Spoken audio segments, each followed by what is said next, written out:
전능하신 아버지 하나님, 천지의 창조주를 믿습니다. 나는 그의 유일하신 아들, 우리 주 예수 그리스도를 믿습니다. 그는 성령으로 잉태되어 동정녀 마리아에게서 나시고 본디오 빌라도에게 고난을 받아 십자가에 못 박혀 죽으시고 장사된 지 사흘 만에 죽은 자 가운데서 다시 살아나셨으며 하늘에 오르시어 전능하신 아버지 하나님 우편에 앉아 계시다가 거기로부터 살아있는 자와 죽은 자를 심판하러 오십니다.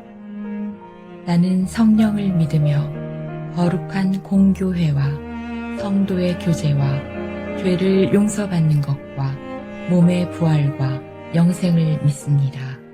아멘.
심는 자에게 씨와 먹을 양식을 주시는 이가 너희 심을 것을 주사 풍성하게 하시고 너희 의의 열매를 더하게 하시리니 너희가 모든 일에 넉넉하여 너그럽게 연보를 함은 그들이 우리로 말미암아 하나님께 감사하게 하는 것이라. 이 봉사의 직무가 성도들의 부족한 것을 보충할 뿐 아니라 사람들이 하나님께 드리는 많은 감사로 말미암아 넘쳤느니라. 이 직무로 증거를 삼아 너희가 그리스도의 복음을 진실히 믿고 복종하는 것과 그들과 모든 사람을 섬기는 너희의 후한 연보로 말미암아 하나님께 영광을 돌리고 또 그들이 너희를 위하여 간구하며 하나님이 너희에게 주신 지극한 은혜로 말미암아 너희를 사모하느니라. 말할 수 없는 그의 은사로 말미암아 하나님께 감사하노라. 선생님은 고린도 교회에게 헌금 이야기를 하면서 끝까지 돈 이야기 속에만 머물지 않으시죠? 그의 시선은 언제나 그랬듯 사람이나 제도, 액수에 머무르지 않았습니다. 바로 하나님 아버지께로 향해 있지요. 고린도후서 8장과 9장은 흔히 헌금에 대한 지침으로 읽히지요. 그러나 그 깊은 결을 따라가다 보면 이것은 재정관리에 관한 설명이 아니라 은혜가 어떻게 공동체 안에서 흘러가며 하나님께로 되돌아오는가를 보여주는 것이죠. 이 편지를 쓰는 바울 선생님의 사역적 위치를 함께 떠올릴 필요가 있겠지요. 바울 선생님은 지금 고린도 교회의 긴장과 오해를 여러 차례 겪은 상황에서 여전히 사도로서 그들을 포기하지 않고 복음 안에서 다시 세우려 애쓰고 있는 상황입니다. 예루살렘 교회를 위한 연보 역시 단순한 구제 사역이 아니라는 것이죠. 이방 교회와 유대 교회를 복음 안에서 하나로 잇는 사도적 사역의 일부였다는 것입니다. 바울 선생님에게 헌금은 행정이 아니라 복음이 만들어내는 새로운 관계의 증거, 결과물이라고도 할 수 있겠지요. 앞문맥에서 바울 선생님은 먼저 마게도냐 교회들을 언급합니다. 마게도냐 교회의 교인들은 풍족했습니까? 그렇지 않았다는 것입니다. 오히려 환난과 극심한 가난 속에서도 넘치는 기쁨으로 자발적으로 참여했다는 것입니다. 바울 선생님은 그 이유를 조용히 말씀합니다. 그들이 먼저 주님께 자신을 드렸기 때문이지요. 헌금은 그 헌신의 결과이자 조건이 아니었다는 말씀입니다. 바울 선생님은 8장 9절에서 이 모든 논의를 그리스도께로 모읍니다. 부유하신 이로써 너희를 위하여 가난하게 되심은 예수 그리스도, 그분은 원래 부유하신 분이었다는 말씀이지요. 그러나 우리를 위해서 그리고 저를 위해서 가난하게 되셨다는 말씀입니다.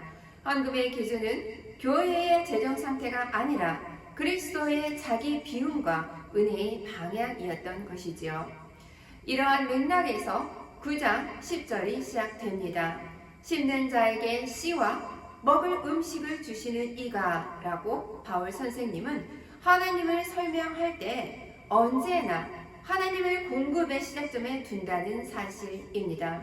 씨는 인간의 결단에서 시작될 수가 없지요. 먹을 양식도 우리의 계산에서 나올 수 없는 것이라는 것입니다. 씨도 그렇습니다. 양식도 마찬가지입니다.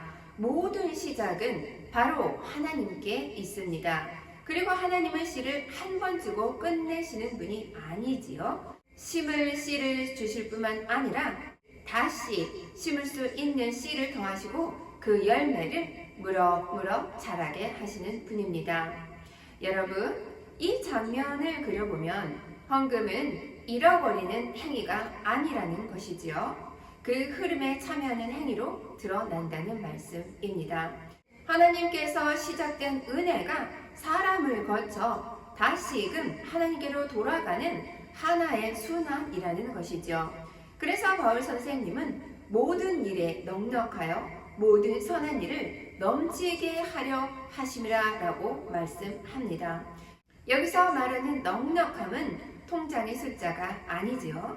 은혜를 신뢰하는 마음의 상태일 것입니다. 은혜 안에 있는 사람은 계산이 아니라 여유로 반응합니다. 우리 믿음도 또한 우리 주머니가 얼마나 열리는지에 따라 관계된다고 하시지요. 그 여유가 개인의 마음 안에서 머무르지 않은 채 공동체의 감정이 움직이기 시작합니다. 바울 선생님은 헌금의 결과를 감사함이 넘친다라고 표현했습니다. 주목할 점은 감사의 주체가 헌금한 사람에게만 한정되지 않는다는 것이지요. 받는 자의 마음에서 감사가 일어날 수밖에 없겠지요. 그 감사는 다시 누구에게로 향합니까? 하나님 아버지께로 향하게 됩니다. 헌금은 단순히 자원을 이동시키는 행위가 아니라 감정을 이동시키는 은혜의 통로가 된다는 말씀입니다. 기쁨이 전염되지요. 감사가 공동체 안에 확산된다는 사실입니다. 이 지점에서 바울 선생님은 헌금의 신학적 본질을 뚜렷이 드러냅니다. 그들이 이 직무로 말미암아 하나님께 영광을 돌린다라고 고백합니다. 말로만 하는 신앙이 아니라 행동으로 드러나는 고백이라는 말씀이지요. 무엇을 믿는지를 넘어서 누가 주인인지 드러나는 행위, 그것이 바로 돈과 관련되어 있습니다. 말하기 쉽지 않지만 말이죠. 그래서 헌금의 액수의 문제가 아닙니다. 영광의 방향에 대한 문제라는 것을 생각해 보면 좋겠습니다. 그래서 헌금은 액수의 문제가 절대로 아니고 영광의 방향에 대한 문제입니다. 교회 학교 친구들이 종종 동전을 가져올 때가 있었습니다. 그때는 저도 모르게 제 마음에 콩캉콩캉 가슴이 뜹니다. 대부분 헌금은 부모님이 챙겨주시지요. 어쩐 일인지 아이들이 종종 가져올 때가 있었습니다. 얼마나 감사했던지요. 그것이 너무도 작은 액수가 아니라는 것이죠. 우리 아이들 스스로 하나님께 드리기 위해 가져온 것입니다. 그 마음이 너무나 기특했습니다. 여러분, 바울 선생님은 헌금이 만들어내는 관계의 열매를 말씀하지요. 14절에 보면 그는 예루살렘 성도들이 고린도 교회를 위해 기도하게 될 것이라고 말씀합니다. 돈이 오간 자리에 무엇이 있습니까? 기도가 남는다는 것이지요. 숫자가 아닙니다. 얼굴이 떠오르게 되지요. 교회와 교회 사이에 영적 연대가 형성됩니다. 바울의 사역은 바로 이 지점을 향하고 있었던 것이지요. 하나님은 헌금을 통해 통장을 비우는 것이 아니라는 말씀입니다. 복음 안에서 사람 사이에 보이지 않는 벽을 허무신다는 것입니다. 그리고 바울 선생님은 이 모든 논의를 단 한 문장으로 마무리하시지요. 말할 수 없는 그의 은사로 말미암아 하나님께 감사하노라. 아멘. 이 본문에는 헌금의 액수도 교회의 이름도 바울 자신의 수고도 바울 자신의 어떤 수고도 등장하지 않는다는 말씀입니다. 누가 남습니까? 오직 하나님 아버지입니다. 이것이 은혜의 종착지가 되기를 간절히 소망합니다. 은혜는 인간의 손에서 절대로 시작되지 않았고 인간의 이름으로 끝나지도 않았다는 사실을 우리는 기억해야 할 것입니다. 은혜는 다시 하나님께 돌아가 찬양이 되지요. 사랑하는 한수막교회 성도 여러분, 고린도후서 9장은 우리에게 조용히 묻지 않습니까? 우리의 헌금을 어디에서 시작하고 어디에서 끝내고 있는가 말이지요. 내가 드린 것에서 시작하여 나의 희생으로, 나의 의로, 나의 희생으로 끝내고 있는지, 아니면 하나님께서 주신 것에서 시작하여 하나님께 드리는 감사로 마무리되고 있는지 말입니다. 바울 선생님이 보여주는 은혜의 길은 분명합니다. 바로 그 은혜는 멈추지 않지요. 씨에서 열매로 말입니다. 나눔에서 감사로 말이지요. 공동체에서 찬양으로 계속 흘러갑니다. 그래서 여기까지 왔지요. 오늘 우리의 작은 순종이 다시 그 흐름 위에 놓이기를 간절히 소망해 봅니다. 우리가 쥐고 있는 것들을 내려놓을 때 하나님은 더 크고 더 깊은 은혜 이야기 속으로 우리를 초대하신다는 사실을 기억하기를 간절히 소망해 봅니다. 함께 기도합니다. 사랑과 은혜가 충만하신 하나님 아버지 감사합니다. 은혜의 근원이 되시는 하나님 아버지, 심는 자에게 씨를 주시고 먹을 양식을 주시는 분이 처음부터 끝까지 하나님 아버지이심을 고백하며 이 시간 주님 앞에 섭니다. 우리가 가진 것이 우리에게서 난 것이 아니라 모두 하나님 아버지께로부터 왔음을 다시 기억하게 하시니 참으로 감사합니다. 손에 쥔 것을 붙들며 계산하던 마음을 내려놓게 하여 주시옵소서. 그래서 은혜의 흐름 안에 우리 자신을 다시금 놓게 하여 주시옵소서. 사랑이 많으신 주님, 우리의 나눔이 억지가 되지 않게 하여 주시옵소서. 부족함의 두려움이 아니라 넉넉하게 하시는 하나님 아버지의 신실하심을 신뢰함으로 드려지게 하여 주시옵소서. 담임 목사님 일간에 강건하게 하여 주시고 선포되는 모든 말씀 가운데 하나님 아버지의 은혜를 기억하는 사랑하는 하늘소망교회 되게 하여 주시옵소서. 우리의 작은 순종을 사용하셔서 필요한 곳에 실제적인 도움이 되게 하시고 그래서 그곳에 하나님의 은혜가 감사가 터져나오게 하여 주시옵소서. 사랑이 많으신 예수님 이름으로 감사히 기도합니다. 아멘.